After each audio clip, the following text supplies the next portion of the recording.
மறு மதிப்பீட்டுக்கு விண்ணப்பிக்கும் மாணவர்களின் எண்ணிக்கையை குறைக்கும் நோக்கில் அண்ணா பல்கலைக்கழகம் புதிய நடவடிக்கைகளை மேற்கொண்டுள்ளது. இதுகுறித்த கூடுதல் விவரங்களை செய்தியாளர் ராஜேஷிடம் கேட்கலாம். ராஜேஷ், அண்ணா பல்கலைக்கழகம் மேற்கொண்டுள்ள நடவடிக்கைகள் என்னென்ன? அது குறித்த விரிவான விவரங்களை சொல்லுங்க.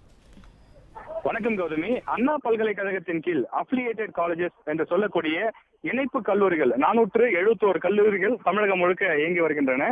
இவற்றில் செமஸ்டர் தேர்வுகளானது தற்போது நடைபெற்று வருகிறது. இந்த தேர்வுகள் சுமார் 4 லட்சம் மாணவர்கள் இந்த தேர்வினை எழுதி வருகிறார்கள். அதாவது ஒரு மாணவருக்கு ஒரு பருவத் தேர்வில் 6 சப்ஜெக்ட்ஸ் அவர்களுக்கு இருக்கிறது. ஆக மொத்தம் பார்க்கும்போது 24 லட்சம் விடைத்தாள்கள் ஒரு செமஸ்டர் முடிந்த பிறகு திருத்தக்கூடிய பணியானது நடைபெறும். அந்த விடைத்தாள் திருத்தும் பணி நடைபெற்று முடிந்த பிறகு மாணவர்கள் குறைவான மதிப்பெண் பெற்றிருந்தாலோ அல்லது அந்த மதிப்பெண்கள் குறைந்துள்ளது என்ற சந்தேகம் இருந்தாலோ மறு மதிப்பீட்டுக்கு விண்ணப்பிக்கும் முறையானது நடைமுறையில் இருந்து வருகிறது. அதன்படி விண்ணப்பிக்கக்கூடிய மாணவர்கள் ஒரு செமஸ்டர் முடிந்த பிறகும் 10 லட்சத்திற்கும் மேற்பட்ட மாணவர்கள் விண்ணப்பிக்கக்கூடிய சூழல் தற்போது இருந்து வருகிறது. எனவே இது போன்ற அதிகமான மாணவர்கள் மறு மதிப்பீட்டுக்கு விண்ணப்பிக்கக்கூடிய சூழல் இருப்பதால் இதில் பல விதமான முறைகேடுகள் நடைபெறுவதாகவும் காலதாமதம் ஏற்படுவதாகவும் அண்ணா பல்கலைக்கழகம் கருதுகிறது. எனவே இந்த நடைமுறையை தளர்த்தவும் இந்த மறு மதிப்பீட்டுக்கு ரீவேல்யூஷன் என்று சொல்லக்கூடிய அந்த மறு மதிப்பீட்டிற்கு விண்ணப்பிக்கக்கூடிய மாணவர்களுடைய எண்ணிக்கையை குறைக்க வேண்டும் என்ற அடிப்படையிலே புதிய நடைமுறைகளை அண்ணா பல்கலைக்கழகம் இந்த பருவத் தேர்வு முதல் நடைமுறைப்படுத்தியுள்ளது. அதாவது கடந்த காலங்களிலே ஒரு பேராசிரியருக்கு 30 விடைத்தாள்கள் கொடுக்கப்படும். அந்த 30 விடைத்தாள்கள் திருத்துவதற்கு அவருக்கு 3 மணி நேரம் கால அவகாசம் கொடுக்கப்படும்.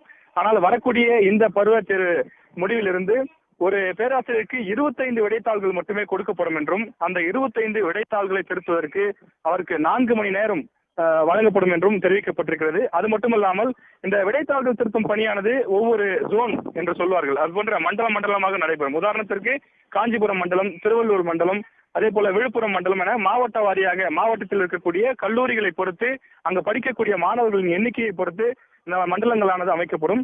அப்படி விடைத்தாள்களுடைய எண்ணிக்கைக்கேற்ப அந்த பேராசிரியர்களும் அந்த விடைத்தாள் திருத்தும் பணியில ஈடுபடுவார்கள்.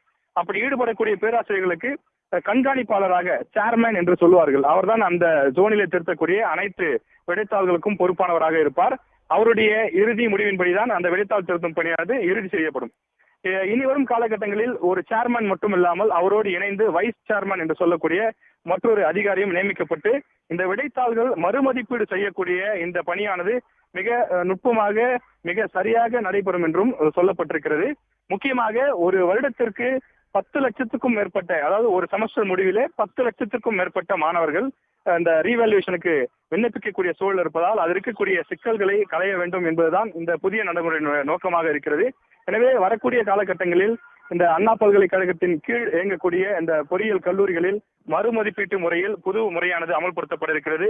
இந்த திட்டத்தின் மூலமாக முதல் முறை மாணவர்கள் தேர்வு எழுதும் போதே மதிப்பீடானது மிக சரியாக செய்யப்படும் என்றும் மாணவர்கள் அதிக பணம் செலவழித்து இந்த மறு மதிப்பீட்டிற்கு விண்ணப்பிக்க வேண்டிய தேவை இருக்காது எனவும் அண்ணா பல்கலைக்கழகம் உறுதியாக நம்புகிறது. அதே போல இந்த தற்போது இருக்கக்கூடிய நடைமுறையிலே மறு மதிப்பீட்டிற்கு 700 ரூபாயானது இந்த மறு மதிப்பீட்டிற்கு வசூலிக்கப்படுகிறது. அதை குறைக்க வேண்டும் என்றும் கூட அண்ணா பல்கலைக்கழகத்திற்கு மாணவர்கள் தொடர்ந்து கோரிக்கைகளை வைத்து வருகிறார்கள். ஆனால் இது போன்ற புது நடைமுறைகள் மூலமாக அந்த எண்ணிக்கை குறையும் பட்சத்திலே இது ஒரு பெரிய குறையாக இருக்காது எனவும் இந்த புதிய நடைமுறை மூலம் அண்ணா பல்கலைக்கழகம் நம்புகிறது. கௌதமி.